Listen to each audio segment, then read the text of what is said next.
Good morning. It is Tuesday, August 18th. I am Jeremy Wolf, former MLB draft pick, and your host for Open Athletes. Today, we are going to talk about LIV again. Jaden Daniels sending a cease and desist to his own alma mater. The New York Knicks are quietly one of the best stocks on Wall Street, which is just fascinating to me. AI companies figured out how to turn the game itself into an advertisement. Pat McAfee dropped an album, and the Padres just sold for a record $3.9 billion and approved, finally, historic purchase in Major League Baseball. Then, and actually in about 7 minutes or so, we're going to bring on Jay Jackson, 17-year major leaguer, now helping athletes in their mental health. Hits close to home for me, so I'm excited to bring him on in a few. But as we get into our show today, Senate punts the college sports bill that we talked about yesterday. The Protect College Sports Act went into recess without a Senate floor vote. This is what I said. There's not going to be a vote. Or if it is, it wouldn't pass. It just doesn't have the juice. Per ESPN, NIL is an issue we've got to get better clarity on. Of course, nobody wants to own this before an election. I don't think that's true. When Washington says we need clarity, they mean we need cover.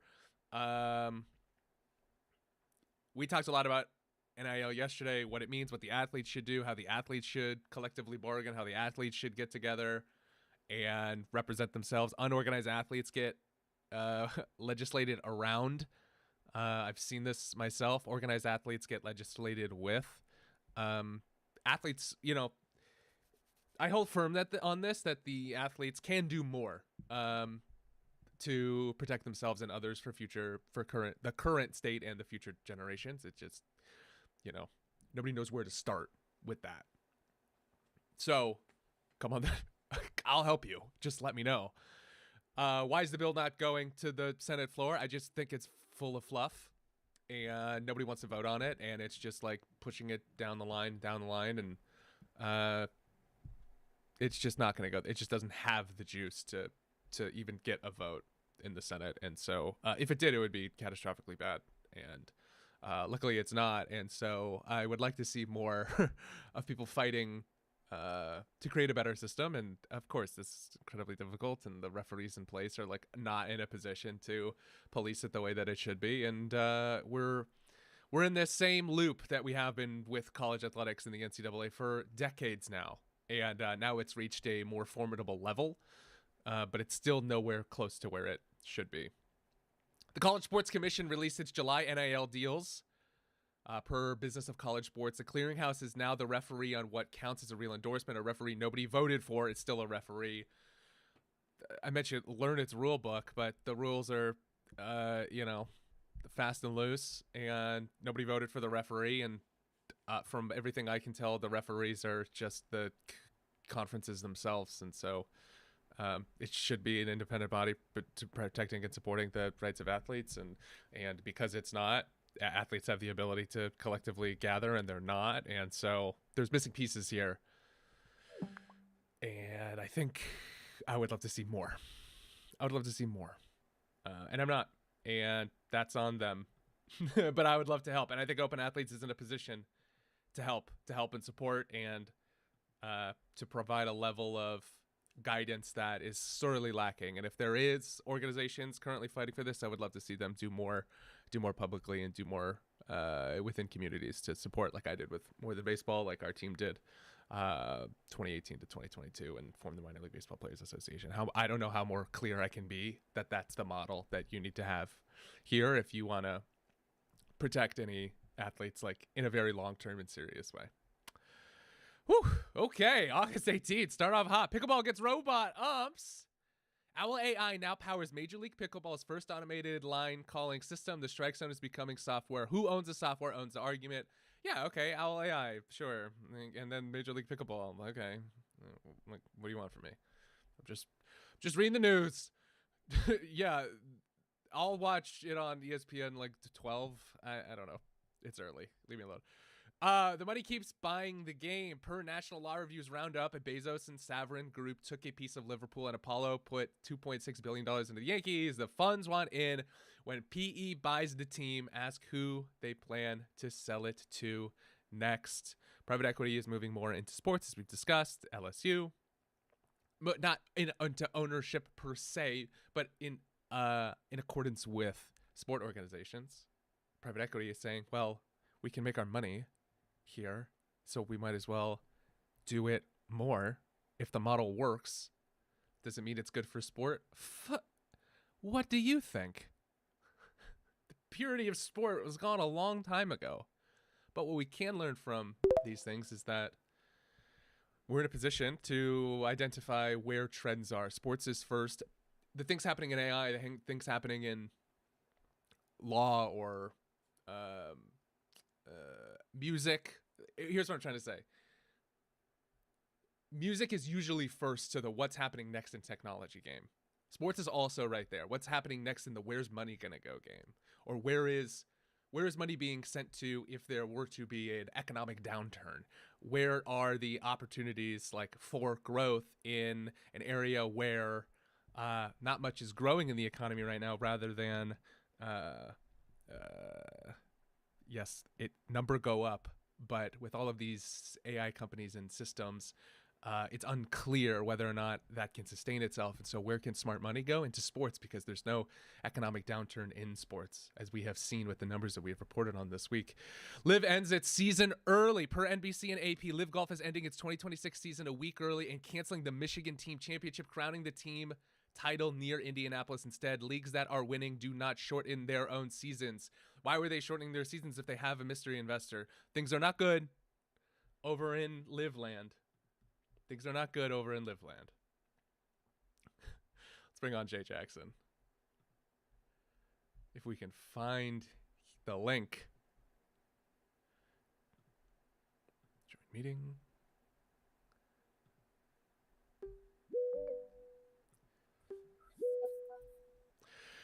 Jay, can you hear me?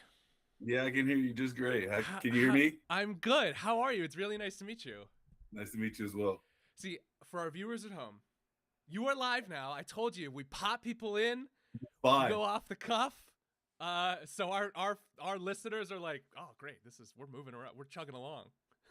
No, 100%, 100%. I love it. No, I appreciate it. You got it, man. It's really nice to meet you. Thanks so much for like taking the time early in the morning to talk about Smile Zone, your work, your career. I would love to learn a little bit more about like, what is the Smile Zone? Why start it? Where did it come from? Like, what's the story? So yeah, it started because I actually ended up retiring last year. And right when I retired, the day I actually retired, I threw my last bullpen, and I was actually supposed to go to Mexico in 2 days. I threw my last bullpen before I was supposed to go, and I was just like, you know what? Like, I'm done. So I went to my PT after that just to kind of do my recovery stuff. And he's like one of my good friends. And I was going to tell him that, you know, I was retired. And he had another client in there at the time. And then the client was like, oh, well, if you're retiring, like, what are you going to do next? I was like, well, enjoy my retirement. that was going to be my first thought. But he ended up asking, he's like, why don't you mentor kids? And I was like, well, I've been mentoring guys like, you know, my whole last, 10 years of my career, pretty much playing as long as I did. But he's like, yeah, like, I mean, like high school or college kids. I was like, well, I haven't thought about it yet since I just finished. And so that got my brain churning. And I ended up starting, the beginnings of the Smile Zone, which was ultimately the curriculum that it is ultimately. And so I started doing pieces of that, started getting it together, and got not interrupted really, but a blessing in disguise by Tyrone Brooks, who actually asked me to play be the pitching coach for the West Virginia Black Bears last year in the MLB Draft League. Cool. So ended up going to do that, but it was a blessing, like I said, because I got to use the curriculum that I had built with those guys to actually kind of have a beta test and have something to go off of and see if I needed to change it, or if I needed to change the wording, or if I needed to change how it was built. And all those guys said they loved it, and they said they developed a little bit more under me in the 2 months I had them each, pretty much, compared to like the last 4 or 5 years they had in college and high school and stuff. So that was a testament to the program, but a testament to like I feel like me being able to coach as well, right? Um, but finished that season, we ended up winning the championship. So shout out to all those guys. They were great to work with, great group of guys to build with and learn from and be a coach for, honestly. And went back to trying to figure out what's the best way to create the Smile Zone and create this curriculum since I knew it worked. Next thing I knew, I was like, why don't I put it in an app so more people and more kids can get to it and be more available for it, and it can be everywhere and it can be more accessible, and they can just kids have their phones 24/7, right? So like they can just pull it out and have a little mental cue because the Smile Zone is actually a year-long curriculum. It's a 48-week curriculum in 4 phases, and each week there's a different mindset theme. So it's something that kids can use at all times. Make sure that we're creating better people first. So ultimately create the app and then have just for the past 9 months pretty much has been my baby, pretty much just trying to figure it out. How can I make it better? What can we change on it? How can we tinker with it? What can we add to it? What can we give the kids and the parents mainly to help their kids be better, to then go out and perform better on the field as well. Yeah. Much of what we talk about at Open Athletes, with the athletes that we help inside of our cohorts, with the daily live show that we have every single day, it's about what can an athlete learn from their career to help set them up for success after their career, whether or not they get a job, right? We know this, like athletes are sought after in the workplace, but building something, the idea to actually use your career, your opportunity in the window as leverage to build something else. Your major league career was a very long time. Congratulations on that.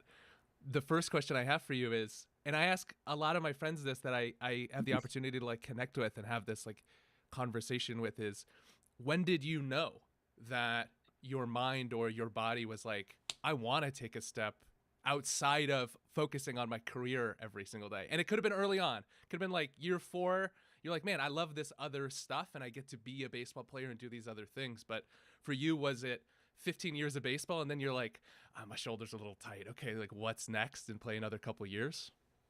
Well, my dad's always been a big proponent of like making sure I have a solid foundation Mm-hmm. outside of the field anyway. And I think that's what helped me last as long in the game as I did, really, is just trying to have a good foundation. But as far as not playing baseball, I never thought about it until, probably 3-4 years ago. And then it was more, okay, not how can I help other people, but what else can I be invested in? What other things can I do to make sure what I'm doing now can sustain me, to figure out what I wanted to do next? Because I knew there was going to be a transition phase. And I want to use that transition phase as something I could find the love to do again as much as I did baseball, right? Because I feel like if we take our minds off of our sports, especially if you're trying to be great at it, right? If you have your mind somewhere else, even if you try to compartmentalize it, there's always that chance that it's going to be in the back of your mind and it's going to take away from your performance. So I tried to make sure, like, if baseball is what I'm doing and I had an opportunity to do it, it's all about baseball during the off season. Okay, what can I create, do, to further like find my creative outlets, but still make sure that I'm getting baseball in first because that's my main goal. But then like it really started hitting, I think, once I turned like 35, 34, 35. I was like, I'm an older guy. Like I've been up and down. Injuries have been a little part of it. And I had some investments and stuff like that, but just trying to figure out what I want to do next. And then I think after my year in 2023, with the Blue Jays, I had such a great year, even though, off the field, there's some stuff with my son being born early and things of that nature that was kind of hectic. But I had such a good year. I figured that I was going to go into 2024 with an opportunity to have a big league deal, or at least have, some stability or something. And I didn't hear from anybody really. So that made me be like, okay, well, if I'm going to be done, I'm going to end on a high note, right? I'm going to end on a great season.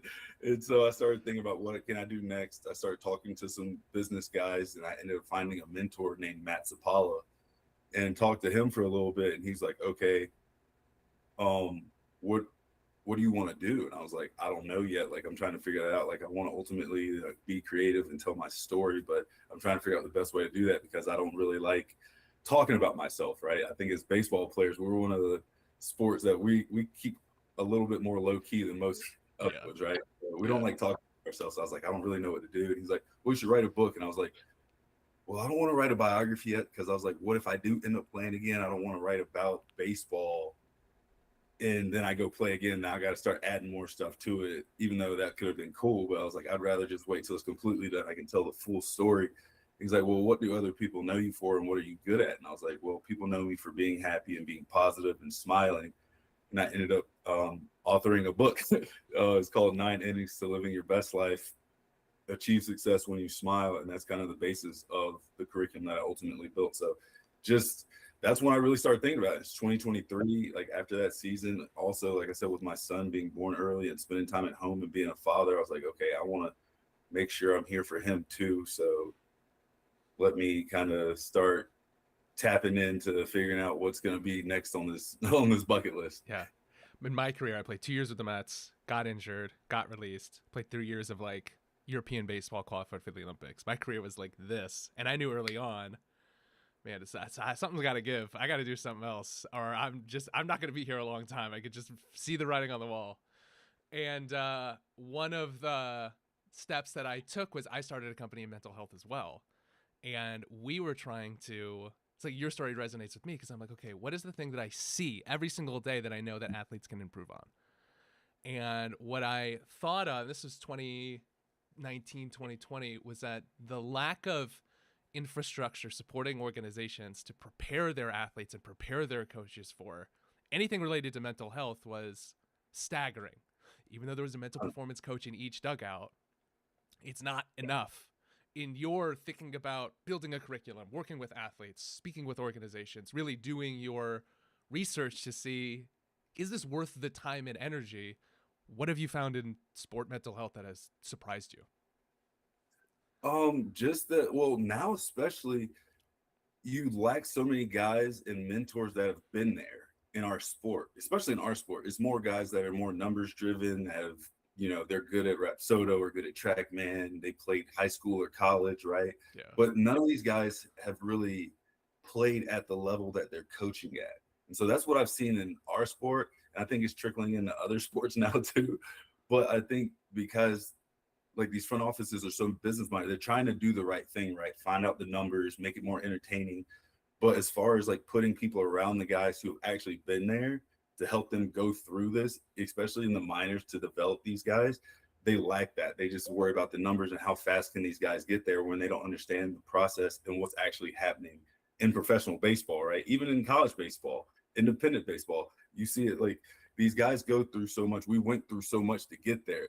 And when you get there, you want to be able to handle it. And a lot of these guys, I feel like you see their numbers drop off unless they do ultimately have guys around them, a support system around them that are mentors that have been there before, have ways to contact them and get them through those times.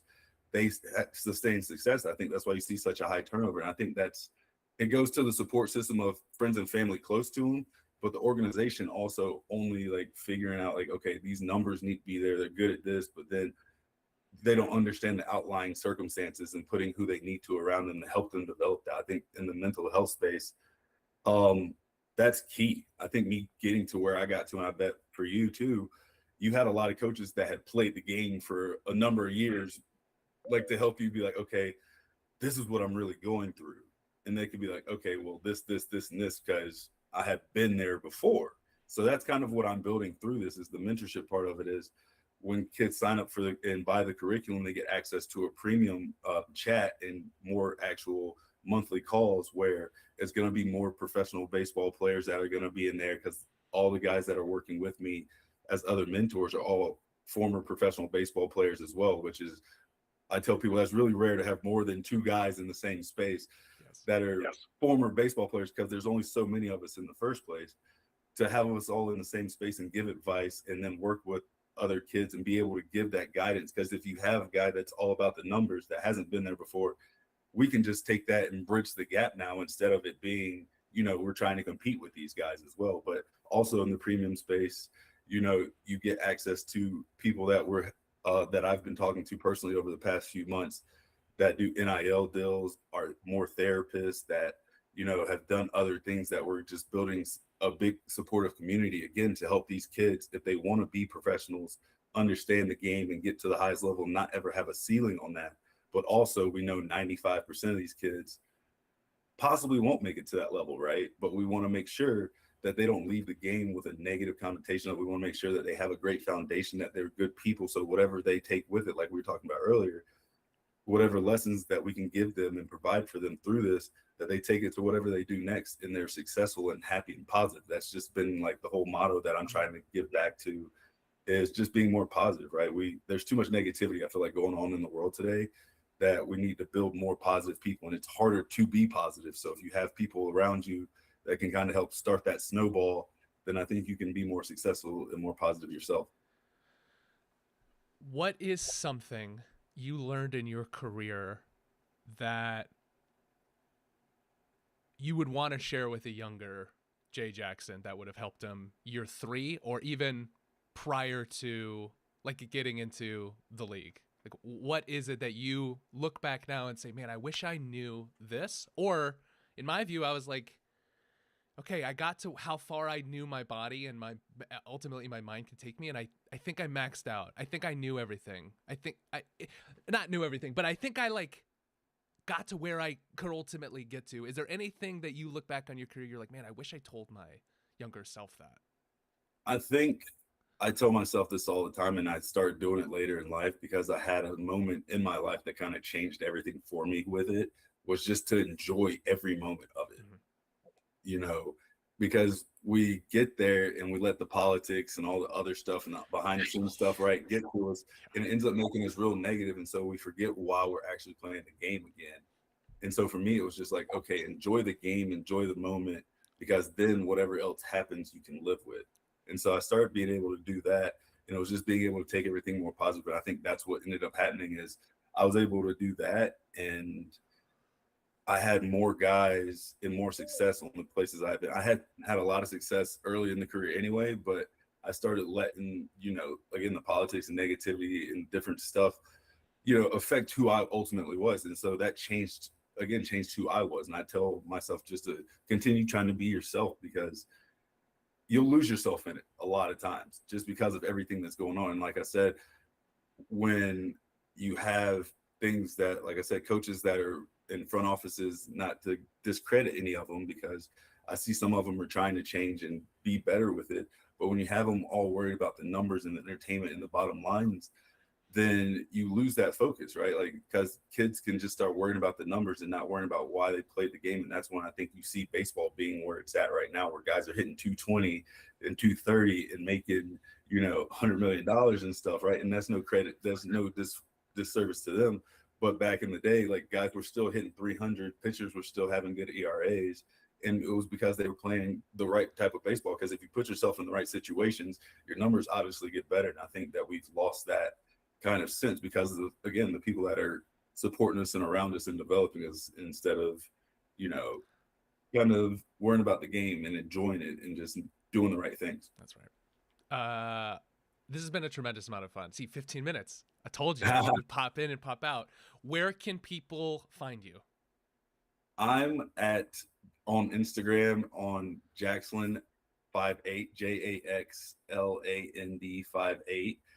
I'm actually going to be starting my YouTube channel soon, with some different stuff and some different interviews and kind of the trips that I've taken over the past bit with just different things, because I've been to Taiwan twice and Egypt once for baseball. So it's been cool. It's been fun. I've been asked to go different places, but then also with my camps coming up, different lessons and stuff like that, which you'll be able to find me on there. And then also my personal website at therealjjackson.com, where you can find information with a free weekly newsletter. You can find information about the camps that I'll be having. There's also a mindset quiz, and it leads you to also the Smile Zone, which is smilezone.app, which has the curriculum that we're selling. And the curriculum is going to be $497 for the year, which I say gives you access to, premium content of just different baseball players, different coaches, different people, 2 monthly calls, one for parents, one for players as well. That'll just give advice and give life lessons from all the coaches that'll be able to be available for those times as well. So find me on different places. And then also you can find the app as well on smile_zone Zone app on Instagram as well. So we're all over the place, just trying to give as much as we can and be as many places as I can, because I do private lessons now as well. So you can reach out to me as well if I'm in Utah or in the city. But also I've been recently been helping guys do camps. So every Friday we'll have like a Q&A, mental session, fireside chat type of thing. And then Saturday, Sunday, I'll help them with their own camps as well. So I've been reaching out to guys, and if anybody wants to invite me to do that, I'm always available to, like I said, just give back as many ways as I can to be of service as much as I can to the next generation, the next group of people, not only kids, to just, like I said, try to be as positive as we can, right? That's the ultimate goal. Bro, it's amazing. You're staying busy. I love it. No, I'm kind there's a lot here for us long term. I would love to stay in touch with you. The mental health space for athletes is one that really interests me. I'll reach out to you if there's anything else that I want to send out to our folks on our newsletter. Subscribe on Substack. There's 6,500 out there who have, and it's been a really fun whirlwind so far. And so Open Athlete, this is the reason why we do this, is because our audience needs to learn that there are more Jay Jacksons, and you are going to make a huge impression with the folks that we have in our community. So thank you so much. Well, thank you guys. No, thank you for having me. It's a pleasure. Anytime that I can, like I said, be of service or come back on and talk to you guys, I'm always willing and able to be here. I appreciate it. Appreciate it, Jay. Thanks. Nice to meet you. Thanks, you too. See ya. Yeah. That's why my job is the best. This is why my job is the best job in the entire world. Okay? Because I get to talk about sports for a living. I get to talk to former Major League Baseball players about being a Major League Baseball player. Man, you'd have told me 6-7 years ago, Jeremy, you get to do this every single day. You're going to put yourself in a position to talk about this stuff every single day. Man, this is so much fun. Jay, what an amazing story Jay Jackson is. I cannot wait to learn more about Smile Zone. I would love for Mind Ready and some of the other things that he's doing to participate in the program, if I can help in any way. Man, I would love for you to participate in the Smile Zone so much, that a guy like that who's really motivated to help people. I have been part of conversations where, shouldn't mental health education be free? He's committing to you. Premium content, all this stuff. He's committing to you. That is worth it. The commitment to him in the same exact way, the commitment to his community is worth it. Whether or not, on the outset, you're wow, shouldn't this be free, and shouldn't, no, it shouldn't. He's an athlete. He's giving his time back and his energy back. And I think he's doing absolutely the right things with the Smile Zone and his intention with all this, and his ability to bring a community together to talk about the mental health of athletes. I have been there. I've been an athlete who's wanted to participate in something like that and didn't have anything. And I've built something myself, Mind Ready. It was solving the same problem. And it's okay if there are multiple companies doing it. That's totally fine, because there's enough, trust me, there's enough education that can go around. And so if you're interested in that, commit to that, because having conversations, doing intentionally doing the work that has been created will help you as a parent, you as a coach, or you as an athlete, or your athlete improve regardless of the age. Even having the conversation, even sitting down and comprehending the things that are being taught from a former minor leaguer like me or a former major leaguer, initiating the conversation has already proven to be beneficial for all, if not most, of the athletes that I've ever talked to and work with. Having the conversation, opening up the dialogue about how we're feeling during and after competition, during and after failure. Good on Jay Jackson. And we will send everything in the newsletter after our show today. And man, 17 years in the big leagues going, and is probably busier now than he was when he was playing. That's how you do it, athletes out there. Play your career, you do the things that you want to do, and then you say how can I transition into something? This show presented by Athletes Fund. Athletes Fund. Do you want to start a business? Are you an athlete? Come to Athletes Fund. Open Athletes is presented by Athletes Fund. Open Athletes and Athletes Fund are best friends, and they work together. The venture fund that backs current and former athletes building real companies. If you're like, I have an idea to build a mental health company like Jay, do it. We'll help you get there. Athletes Fund. All right. To our most important bits. LIV Golf has officially, allegedly, my impression of it, run out of money. Biggest story in business today, the one everybody predicted and nobody wanted to say out loud or admit. LIV Golf, the originally Saudi-funded league that showed up hot in 2022, waving guaranteed money and anybody who could hold a pitching wedge, is running out of the thing that made it work, someone else's money. Now, we talked about how there is a secret investor that has not been announced yet, how much money is being injected into the league that hasn't been announced yet. But the fact that they're reducing tournaments and the end-of-year tournament in Michigan, per Golf Magic, LIV is planning a reduced 10 event schedule for 2027, down from 14. Per multiple reports, Saudi's PAF will stop funding LIV. We knew this after 2026. LIV is pitching investors to raise $250 million in fresh capital. They have said that they have secured a secret investor, haven't announced who, because the Michigan team championship is canceled. That's why I'm thinking, why shouldn't everything have been set and locked? Won't the sponsors help get through it? Is there not enough money to like even finish a season? If you can't finish a season, why are we not getting an injection in cash now? So many unanswered questions that we're just not getting the reports on. LIV didn't buy a business, it rented attention, it paid the headline number to get the names, yes, and it assumed the audience and sponsors and TV deal would show up later to pay the bill. They didn't.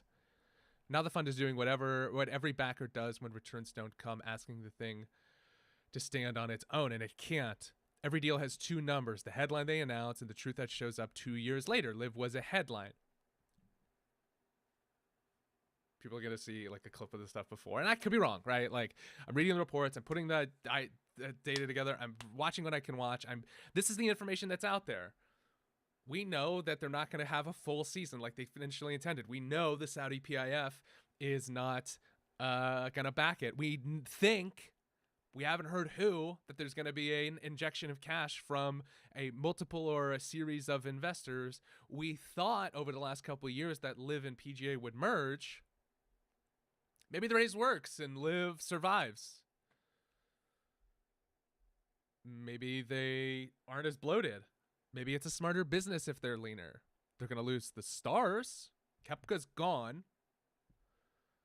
Jon Rahm's still there. Phil's kind of around, I guess. Whatever. But PGA Tour, it was a give and take for a while. Where are the stars? Where you want to tune in? Top 5 in the league or top 5 in golf or in the PGA Tour. But as these weekly purses get larger, you're not going to tune in to the 3M Open.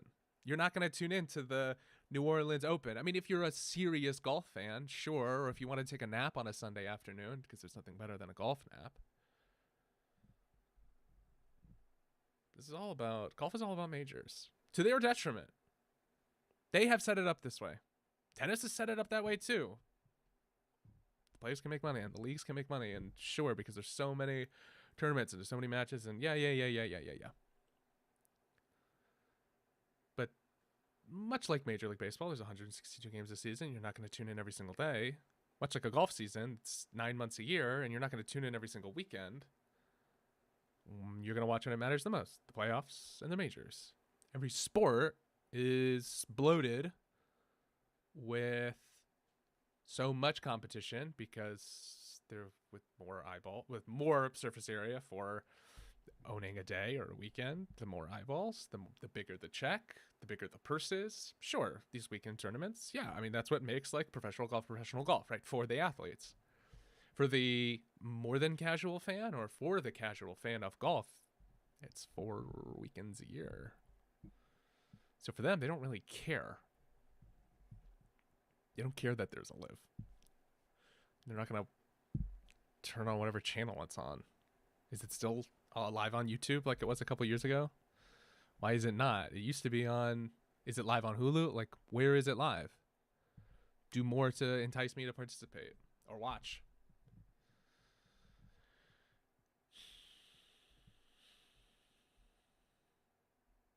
LIV bought the golfers and tried to rent the audience. And the bill is coming due. Is a leaner 10 event LIV actually a better business than the version that tried to buy the entire sport?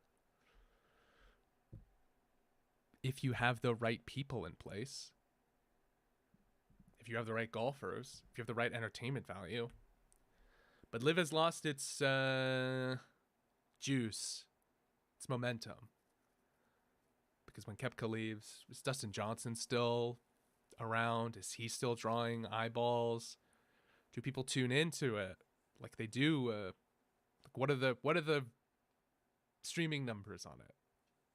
I don't know if they're both on like linear, but what are the numbers on it? What are the clips on YouTube? Are they actually differentiating from PGA? Or are they just, and they're not able to like give huge bags anymore to athletes? Like, don't be mad at Harold Varner. I said before, for taking 30 million guaranteed or 30 million over a couple of years.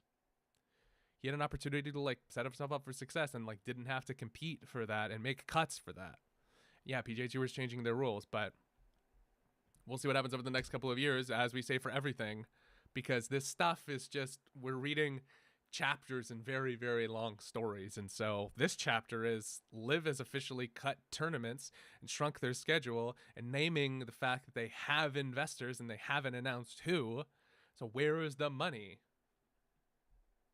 And what's going to happen to LIV over the next couple of years, and can they sustain themselves? And then what's going to happen when those golfers who came over for guaranteed money aren't getting their full thing? Like, this is messier than they're letting on. Jaden Daniels said to LSU, "Stop using my name." This is the one blowing up your group chat, and it's the most important NIL story of the week, even though it started over a jersey number. Jaden Daniels, Heisman winner, now the Commanders' starting quarterback, sent a cease and desist to LSU. But why? Because LSU gave his old number 5 to a freshman corner, and Daniels' camp said the school is trading on his name, image, and likeness to do it. Per ESPN and CBS, a lawyer for Daniels sent LSU a letter demanding it stop using his NIL. LSU just busy right now. Per NBC News, the trigger was LSU giving the number 5 jersey to DJ Pickett, first to wear it since Daniels won the Heisman Trophy. The letter cites his LSU NIL agreement, allowing the school to use his NIL for 180 days after his final college game. The fight raises open questions about who controls a likeness after you leave that university. Live dispute going on. I'm not a lawyer. Nobody's been found to have done anything wrong. It's a claim and a letter, not a ruling. And per Yahoo, plenty of fans think he looks petty. But strip the emotion out of it. For 100 years, the deal was the school used your face on the poster. You sold jerseys in the bookstore, number 15, Florida. We all know who that was for. They ran your highlight. They can put you on the stadium. They can build a statue of you. And you got a scholarship. That was the trade-off. Daniels did something almost nobody does. He read the contract. He found out that there was a 180-day window. And when it expired, he said, "My name is mine now, and you need my permission." Own, don't rent. He's not being petty. It's a guy treating his own name as an asset. Good for him to be able to do that. Your likeness does not expire when your eligibility does. The number, the nickname, the catchphrase, the moment is your property according to the rules that are now on the books. And somebody's going to monetize them, if not for you. Now, this is the Jaden Daniels we're talking about. The only question is whether it's you or somebody who used to have your permission and assumes that they still do. So he read the contract, he found the window, he understood, and he knows when it closes. Your name stops being the school's the second the contract says it does. And he's trying to take his name back because now he has a right. Now he has the ability to do that. We talked about collective action in college sports before. But individual athletes who can fight for their name back can do that.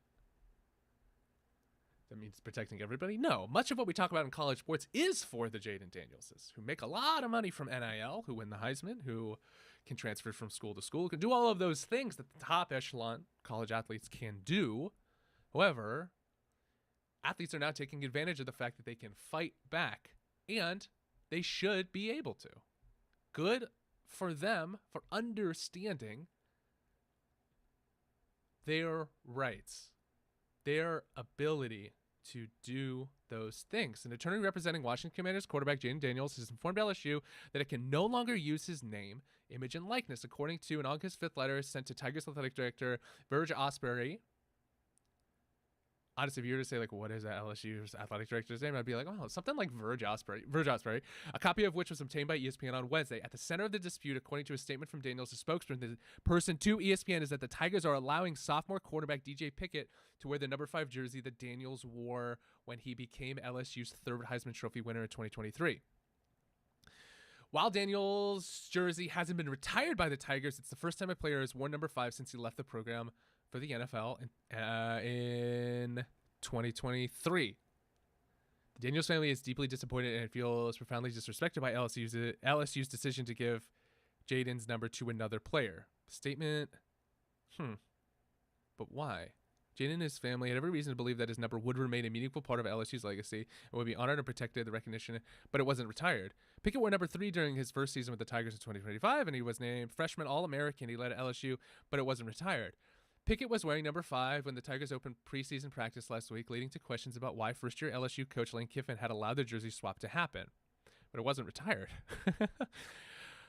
Jaden made it clear that he did not want his number given to another player. We understand this, and he believed his wishes would be respected, but it wasn't written down in stone. The statement said, well, I'm saying that. It wasn't written down. It wasn't retired. It wasn't committed that number 5 would never be worn again.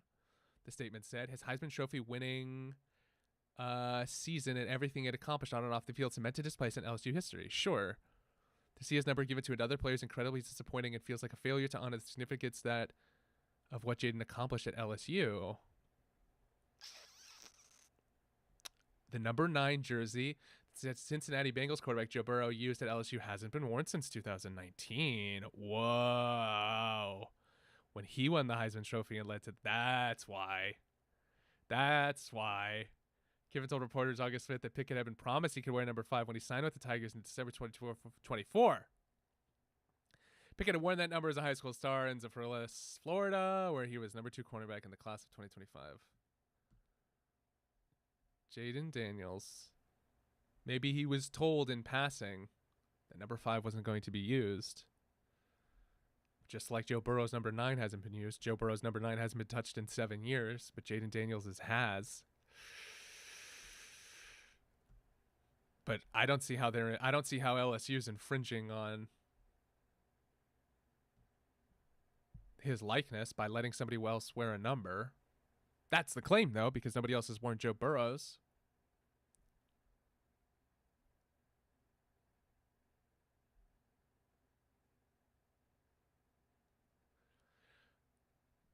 Per Sportico, while Daniels might feel disrespected if Pickett or any other LSU player is raised number 5, Daniels doesn't have a strong legal argument against LSU assigning that jersey number. The simple truth is Daniels doesn't control a university football team's jersey number. That was true when he played and remains true years later.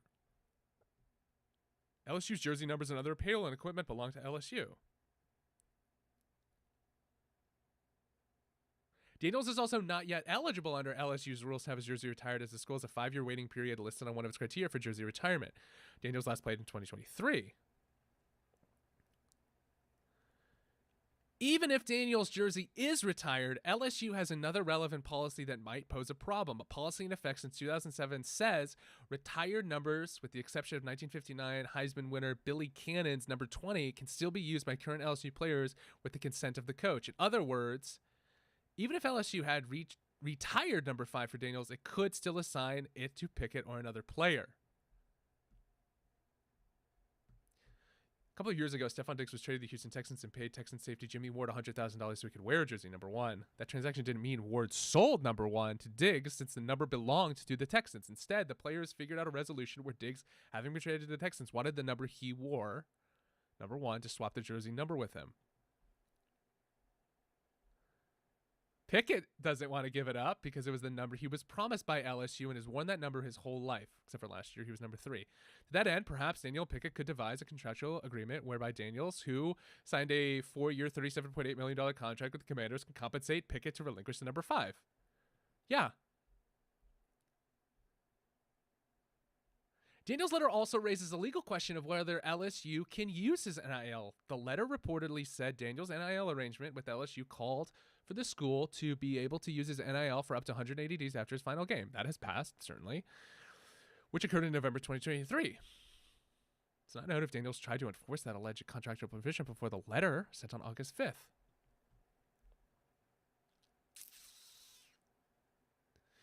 In theory, Daniels could sue LSU for misappropriation. In theory, he could do other things. He could also argue breach of contract and that his letter refers to a contractual relationship between him and LSU and accuses LSU of breaching that contract by using NIL. But how are they? It's not stating where or how. There is a lot here, and there's a lot here that we have talked about before.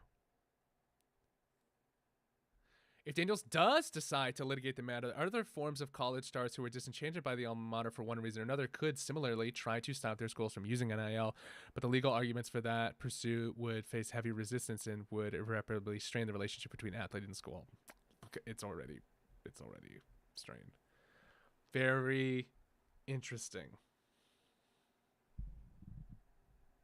Jaden Daniels is saying, by this kid wearing number 5, it's infringing on my name, image, and likeness. LSU is saying, we own the number 5. You don't have it retired. There's nothing you can do to stop somebody from wearing number 5. Nobody's worn number 9 since Joe Burrow left. There's a little bit of that going on.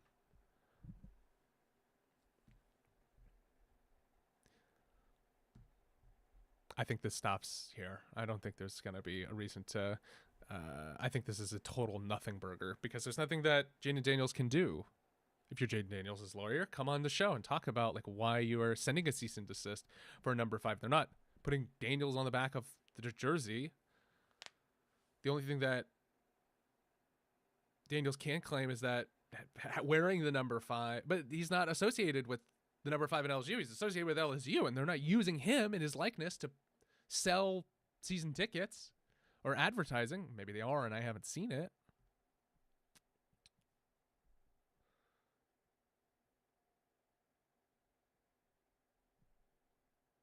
I think this is a stinker. This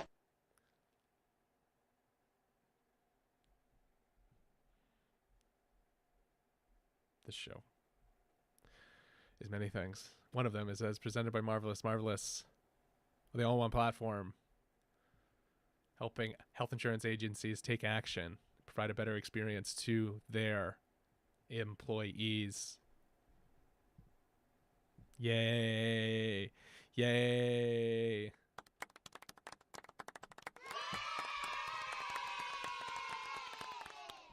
Okay. More important things.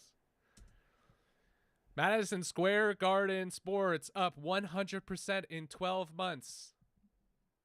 Look, ladies and gentlemen, athletes and founders, my mother, my father, people who text me saying, I watched your show today. And I go, how was it? And they go, sound effects. I'm a Knicks fan.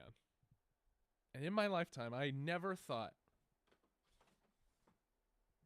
that I would see a Knicks championship. And now that I have seen a Knicks championship, it makes me very happy. Very happy indeed. A story that sounds boring, but is not for me, most importantly. Story that is to me as compelling as all heck. The Knicks win the championship. Billionaire owners are getting richer. A story that sounds boring and is one of the most interesting things in sport finance.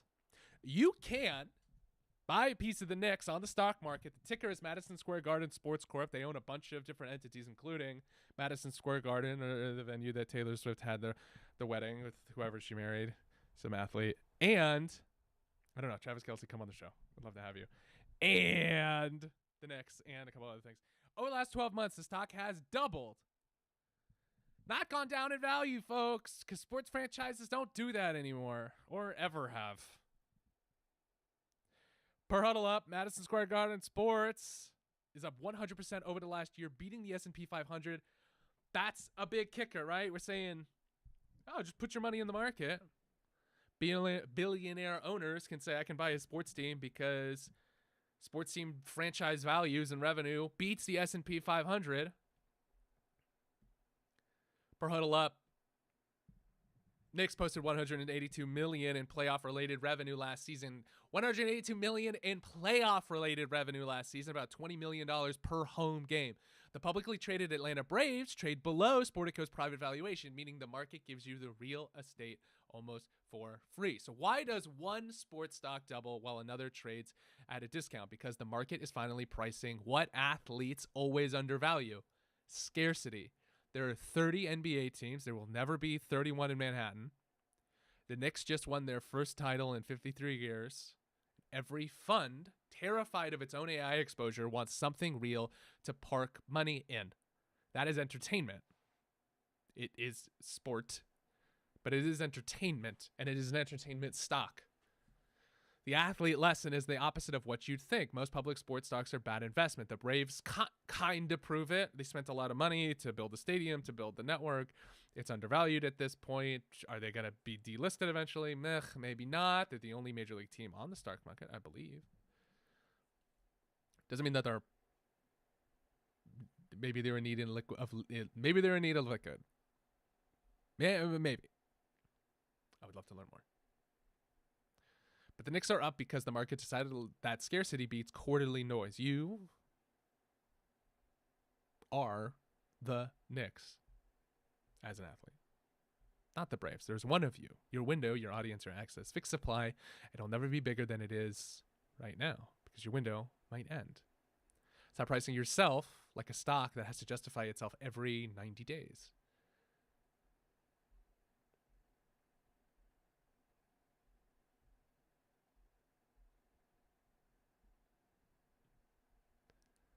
Wall Street finally loves the New York Knickerbockers. As someone who has spent a ridiculous amount of time studying financials and professional sports teams, people are usually surprised to hear that I rarely invest in the industry's publicly traded assets.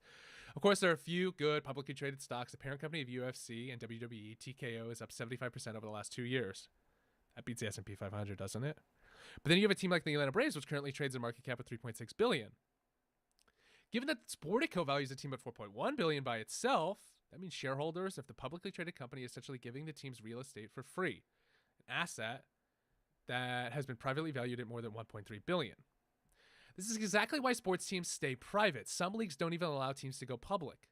Most avoid it anyway because the private to public process brings a bunch of headaches, scrutiny, insights, data, understanding. Beyond dilution and potential loss of control, forcing an asset that relies on long-term investment to drive valuations higher into a protocol that rewards short-term financial pleas is a recipe for disaster. Just look at the numbers. Despite a massive jump in valuation across major sports leagues over the last 5 years, the Atlanta Braves publicly traded stock has increased 30%, but has massively underperformed the S&P 500 by 75% over the same period. John Papiano is the best in the business of what he does because this context matters because it proves that the New York Knicks are an outlier. One of my favorite stats right now is that while everyone chases the AI trade, investing in everything from memory and power to semiconductors and compute, the stock price of the Madison Square Garden Sports Group has doubled over the last year. That makes the holding company for the Knicks and Rangers one of the stock market's best performing assets, handily beating the S&P 500 plus 20%. And even when the ProShares QQQ ETF plus 66%, for those unaware, TQQQ is a 3 times leverage ETF. I don't need to go into that. Madison Square Garden Sports Group has gone up more so than the stock market itself. The S&P 500. It's the foundation for all of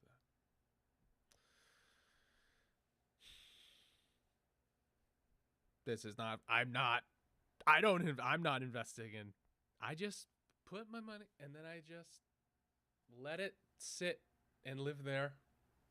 And I don't look at it and I don't touch it. And I say, go away. There will never be financial advice on this show. We will never say, you need to buy this, blah, blah, blah. But it is very interesting. As we've discussed, the franchise values are going up, and the Braves are somewhat, as a publicly traded asset, are discounting their stock for whatever reason. I'm no financial analyst. I have no idea why it's less than what they're valued at. Maybe if you're a finance person, come on and talk to us. But for me, it's interesting to see that the values of this are going up and up and up and up and up and up and up. Can you benefit from it? Well, as an athlete, know your worth. These teams are knowing their worth.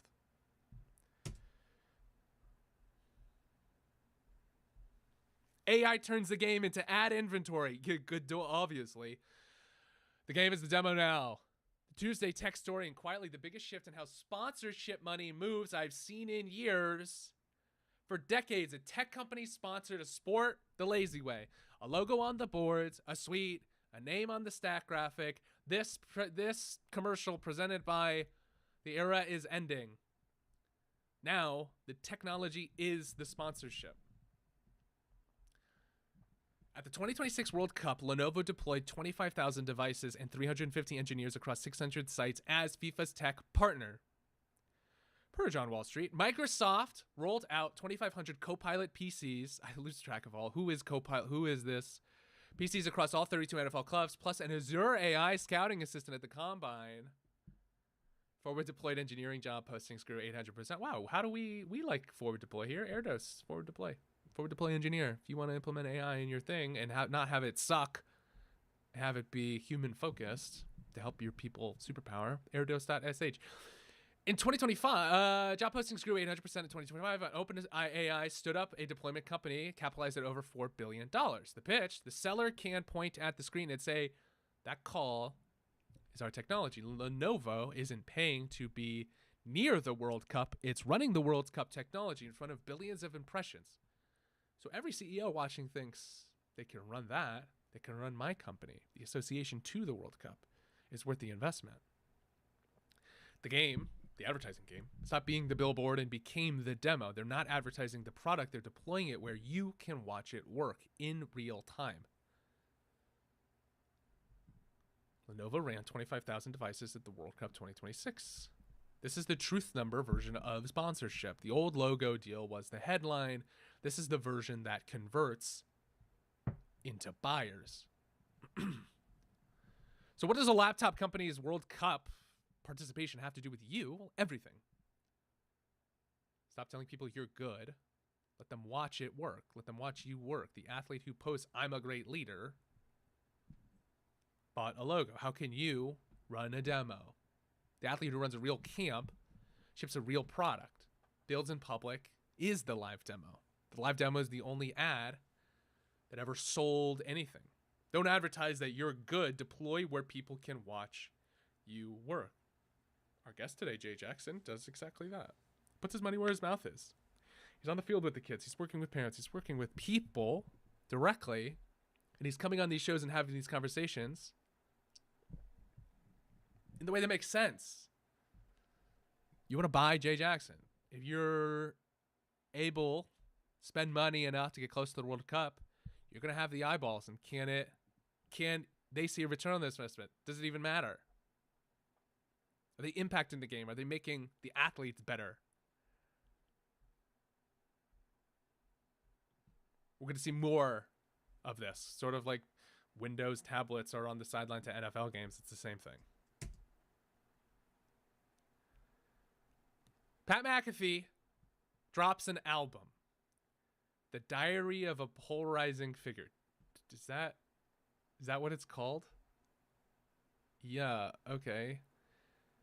Pat McAfee, former NFL punter, now one of the biggest media figures in sports, released a debut album on August 14th called The Diary of a Polarizing Figure. Per Outkick and Barrett Media, McAfee released his debut album on August 14th, 2026. He's called it roughly 2 decades in the making. Per Awful announcing the rollout drew a mixed reaction online. I won't pretend. I haven't listened to it. I told you yesterday on the show, I go through headlines, I give it a word vomit. I sort of piece things together and I learn things in real time. And I think that can make my doing this every single day more fun, but also more organic for our listeners. So I won't pretend I know if the album's good, but I'll let you know if I get to it. But he took the exact insult people throw at him, you're polarizing, put it on the cover and charge money for it. And that's the whole McAfee playbook and the whole point of our show. He was a punter. Let's talk about McAfee. He was a punter. But he understood that punting was never his asset. The audience he could build and create was. That has made what he does incredibly lucrative and important and impactful for everyone else in sports media. Because he didn't wait for permission or to get a job as a sportcaster. He said, I'm going to build this thing myself. And he took that idea and said, I'm going to build an album. And for him, I think he has always wanted to make something or be creative, or I haven't listened. It's not start a podcast because that's lazy. A lot of people start podcasts and a lot of people give up on it. He went live very early. He went daily very early. He was a former NFL player and was able to bring on NFL players and have conversations that weren't happening. And ESPN said, you're going to be our whole network now. People have a reaction to him. A reaction is attention. Attention is the only raw material that matters. Most of you, some of you, are sanding the edges off to be likable, to be marketable. McAfee said, I'm just going to be myself. And the way he was able to differentiate himself and still be entertaining, to be different, is why ESPN committed their future to him. The thing that they mock you for is usually the thing you fully own. So where's the line between authentic and polarizing and just exhausting?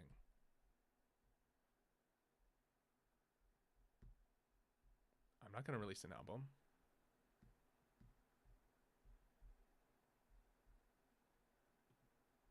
But the idea that Pat McAfee started with, we're going to go live every day, we're going to talk about sports, we're going to talk about the business of sports, we're going to do all of these things, has opened up doors for him that he never thought, maybe that he thought was possible and committed himself to.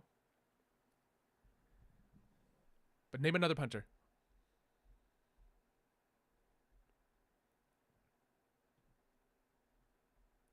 For as long as I can remember, my mere existence has made people hate my guts, literally since elementary school. Teachers, administrators, other parents, you name it. I didn't understand it as a child, but throughout my life, I've come to realize that this is just how it's going to be, the former NFL star wrote. He continued, I've been writing songs about it all for 20 years. It's time to let them I'm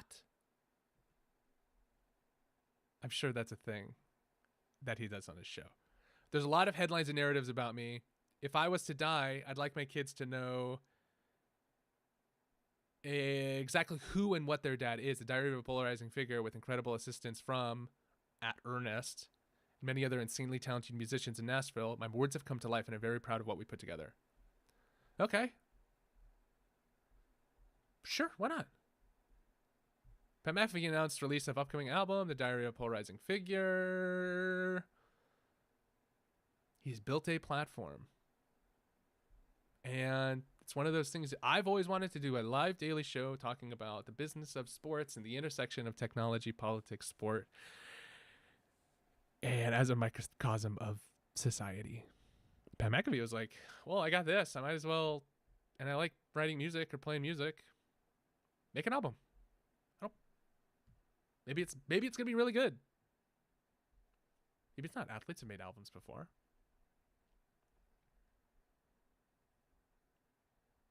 I wish Pat McAfee luck. He's a colleague now. He's a Daily Show colleague. Maybe we're on at the same time right now. Maybe you're deciding to watch me over him. Colleagues. So, we'll see. Best of luck. Come on the show. Talk about it. Padres, $3.9 billion sale approved. Bing, bing, bing, bing.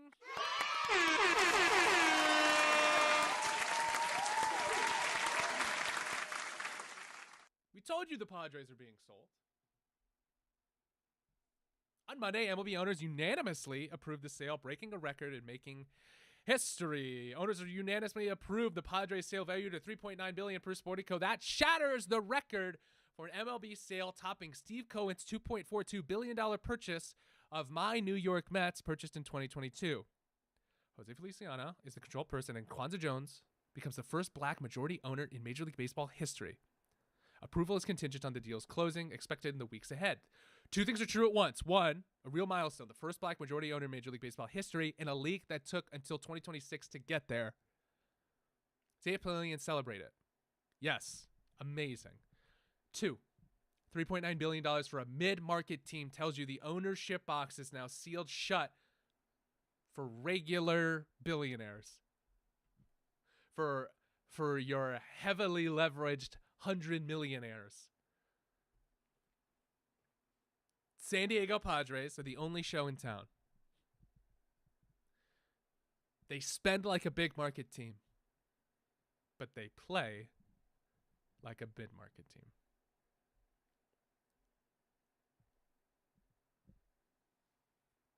They bought it for scarcity and appreciation.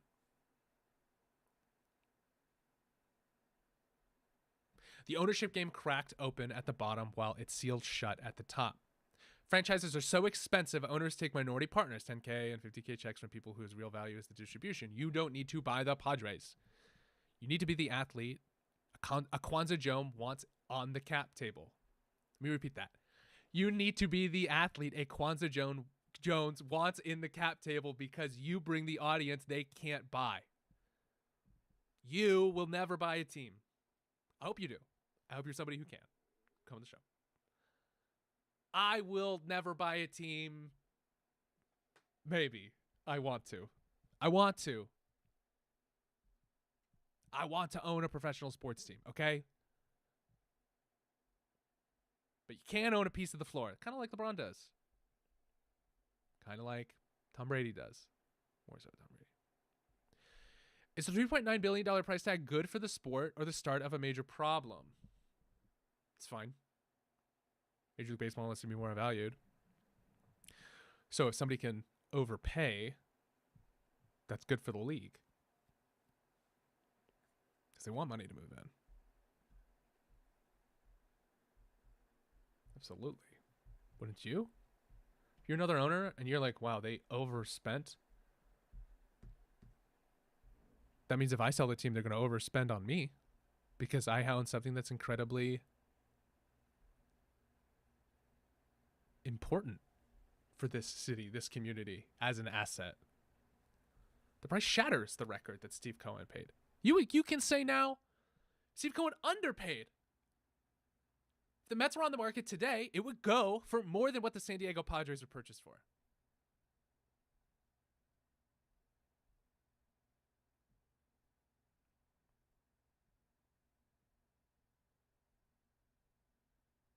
I'm reading the article. The record price tag for an MLB team surprises many fans considering San Diego ranks outside the 15 largest U.S. metro areas. The Los Angeles Angels, Washington Nationals, and Minnesota Twins were all recently up for sale on bigger markets and didn't find new controlling owners. Nonetheless, the Padres are a robust business that is stronger than any of those three teams, leading to multiple billionaires making final bids. In 2025, the team grossed revenues of $350 million, EBITDA of $20 million, according to multiple people who have reviewed the pitch decks distributed during the sales process. Net revenue after revenue share, cost of goods was an estimated $483 million, which ranked 11th among the team's 30 MLB teams. Pickle Park is a great place to watch a baseball game. 100%. And it had the league's second best attendance figure last year with 3.4 million fans. Absolutely. Is it still mid-market? San Diego's outside the 15 largest U.S. metro areas. So where do most teams make their money? Advertising, of course. But still, some of them, regional TV networks.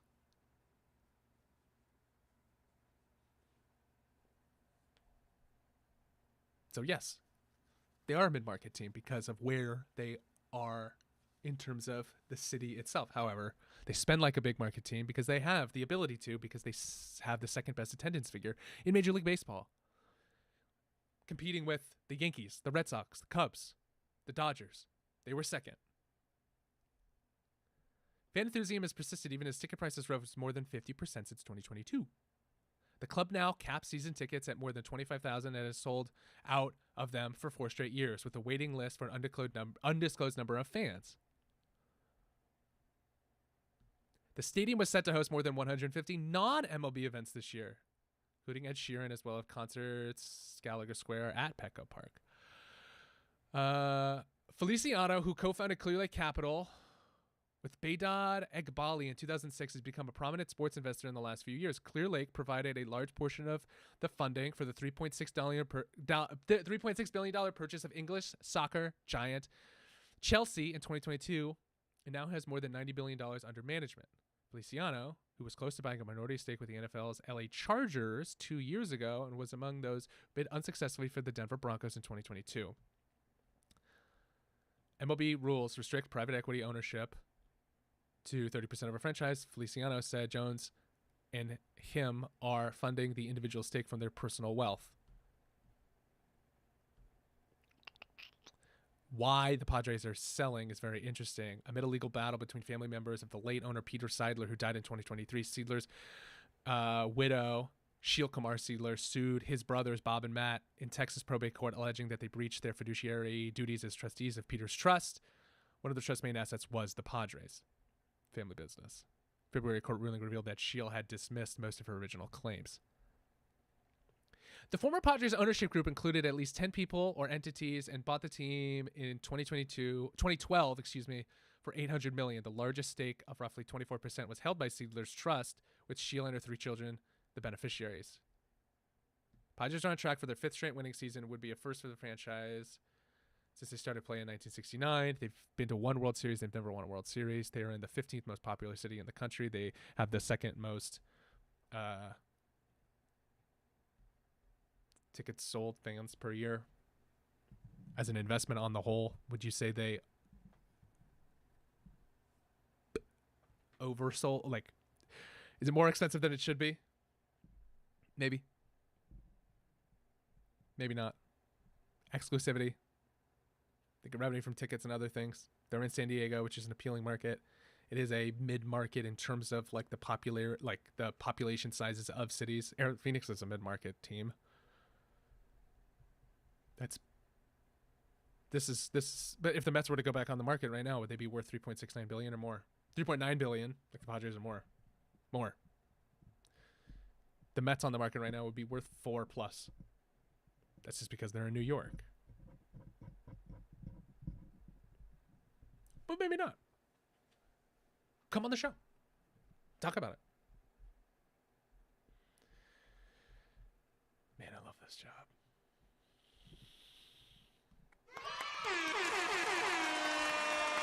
Esther Health, your fiercest advocate when healthcare gets hard. 1 dedicated advocate per member who fights your claims, fights the right to see specialists, and supports fertility and family building built for self-employed employers. EstherHealth.co. EstherHealth.co. We'd love to see you. Today's stories are all the same story. Lenovo didn't buy a logo at the World Cup. It ran the World Cup. Let 25,000 devices be the sales pitch for the thing that they do. Pat McAfee didn't announce he was talented. He built a thing in public until it was undeniable. Then put what everybody called him on an album cover. Might not be what you do, but it worked. Unless it's really bad. Which I don't know if it's bad. Let me know. J.D. Daniels didn't post a brand graphic. He read the contract, found the date, and is trying to enforce his likeness with the league. Does he have a claim? It doesn't matter. The fact is, he understands his rights as an athlete, and he's going back to LSU to say, well, you can't do that, and is fighting for his likeness. Is he going to win? Is it going to be enforced? Is he going to pay the player not to wear number 5? Whether or not you think it's the right thing to do or not, doesn't matter what I think. It does, because you listen to me for my takes. I think Jaden Daniels it's very interesting that he would do this. His number's not retired yet. from everything I see, LSU's not selling Jaden Daniels number 5. They're just giving the number to somebody else. He didn't want that. And Joe Burrow, nobody's worn number 9 since, so I think there's a little bit of competition there. LIV Golf did the opposite of all of them. Bought the logos, rented the audience, and now the check is bouncing. They didn't build the strong enough foundation that they needed to. They tried to buy everything. Everyone has 2 numbers. LIV was all headline. Lenovo, McAfee, the Knicks, Daniels, all playing for the truth. The truth number always comes from the same place. Proof. You heard me say own your distribution for 3 weeks now. Give me a rest today. Stop selling placement. Sell proof of who you are and the value that you have in the marketplace. The placement is the logo on the boards. Follow me. I'm inspiring. I'm a former athlete. I do these things. Telling people you're good. The proof is the thing living in real time. Actions that you can take to say, I am worth it because of this. My proof. Instead of just trying to get a job as a former minor league baseball player, I built something and used that as leverage when I was finding jobs elsewhere. You can do the same thing. You can do the same thing as you. Sell you. Sell you. Sell your access. Sell your network. Sell your connections. However you can. Lenovo figured out the most valuable inventory in sports was never just sponsoring. They use the World Cup as a live demo for the products that they have. You have the same undervalued inventory in your hands right now, and you're not charging for it. The reason a company wants you is not your highlight. It's when you do something, people believe it because they value you as an athlete. They've watched you. You've earned their trust. You've earned their belief. You've earned their commitment as your inventory, and that's the asset that nobody's priced yet for athlete founders, athlete builders, and athletes as businesses.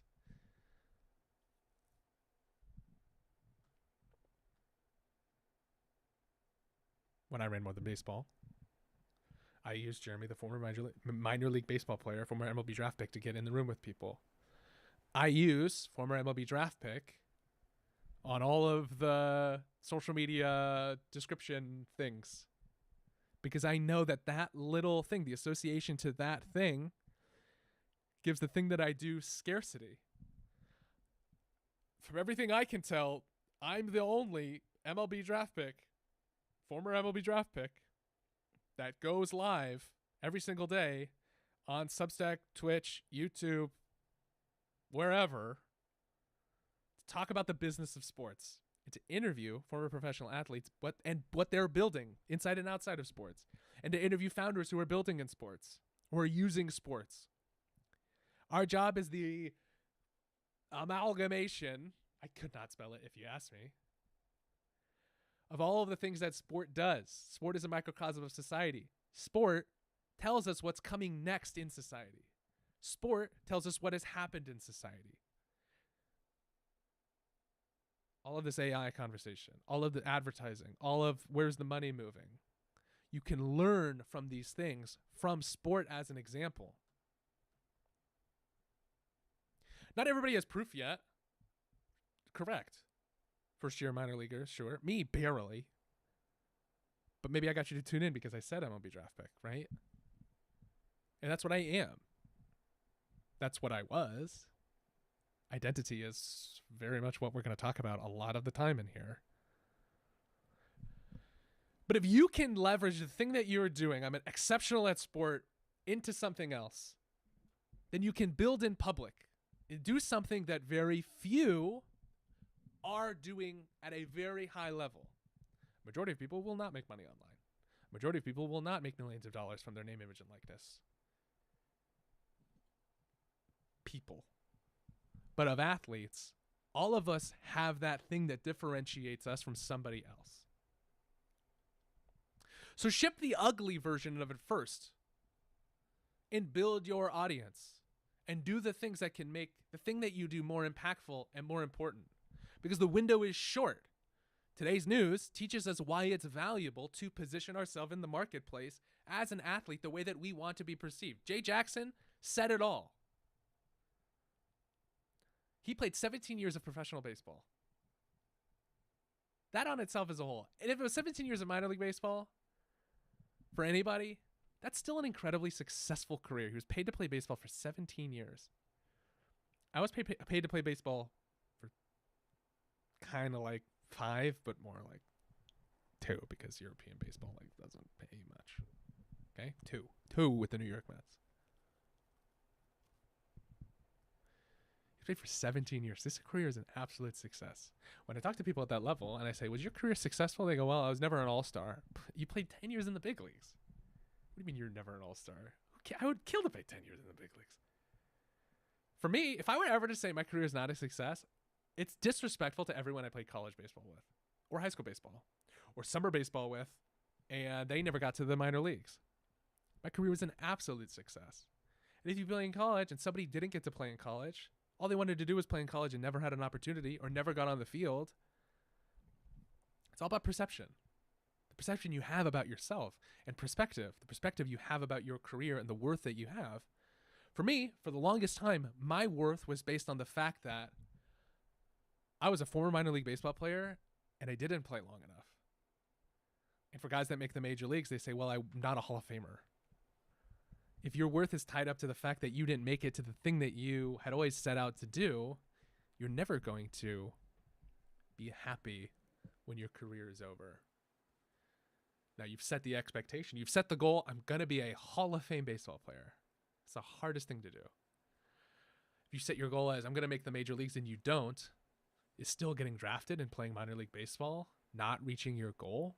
It's all about perspective. Jay Jackson said it right in our conversation today. All he wants to do is have a good attitude, smile, help people, and whatever happens, happens. I couldn't understand that. Whatever happens, happens for the longest time. And I said during our conversation, like, is there anything I would tell myself? No, I gave it all. I gave it everything. And I knew what I was doing at the time. I knew I was putting a lot of pressure on myself. Do I wish that I put less pressure on myself? Well, I had those conversations with myself. Am I putting too much pressure on myself? Yes. And I steered into it, continuing to put too much pressure on myself. If I couldn't put less pressure on myself. Jeremy, putting too much pressure on yourself. You're not. I couldn't stop. Because all you want is to perform so well that they give you $1 million.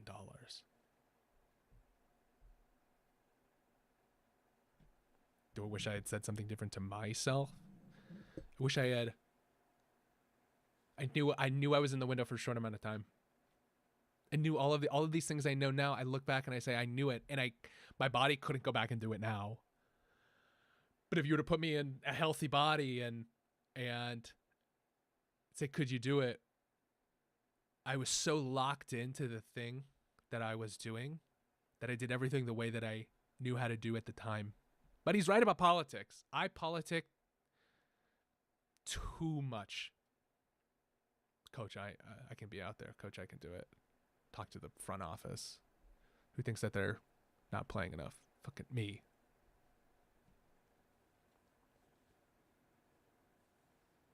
And then I got an opportunity, and I thought for the most part I played pretty well. But the pretty well wasn't good enough because what was my investment? The investment in me was $5,000, not $150,000, not $1 million, right? I was an asset at the time.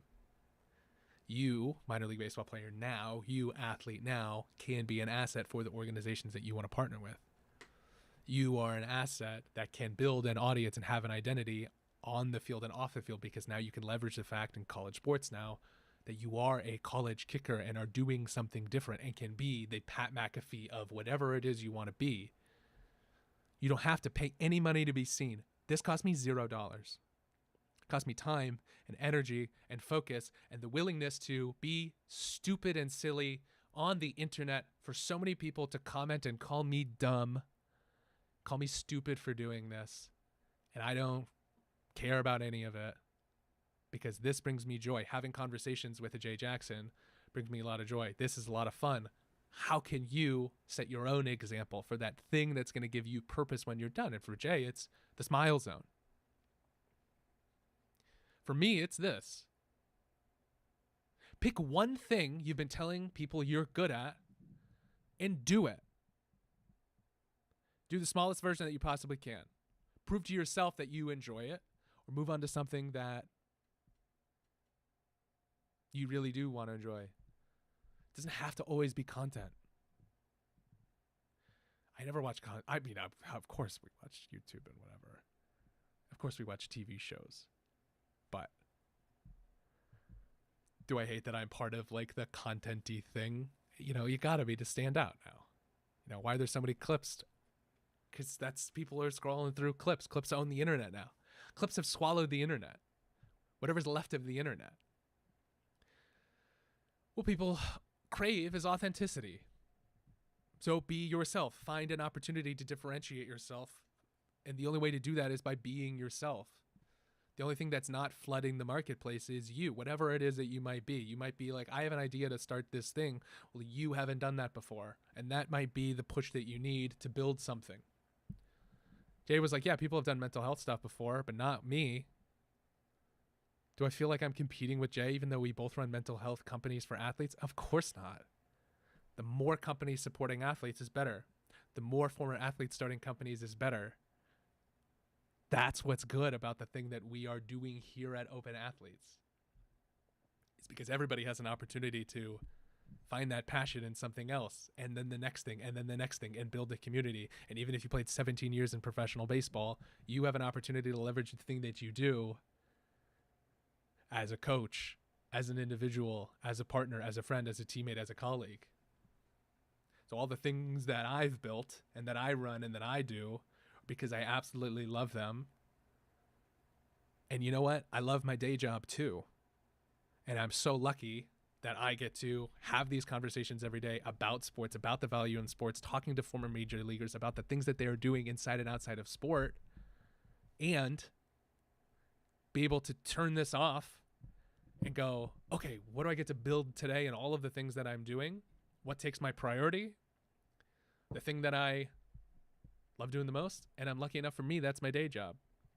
This is my morning job, and then I have weekend jobs. And I've put myself in a position that I know that the thing that I'm doing feels right in my gut. What is that thing going to be for you, athlete, or somebody building in sports? How are you going to leverage the authenticity that somebody can provide you? All they want is a chance and a little bit of money. How can you maximize that reach and that output? What a great show today. That was a lot of fun. Amazing. Sound effects. The Open Athletes Daily Show is a show about sound effects. A show about business, politics, technology, the future of sport, and a conversation that we get to have every single day. So, today was August 18th. I'm Jeremy, former MLB draft pick. This is Open Athletes, and I'll see you tomorrow.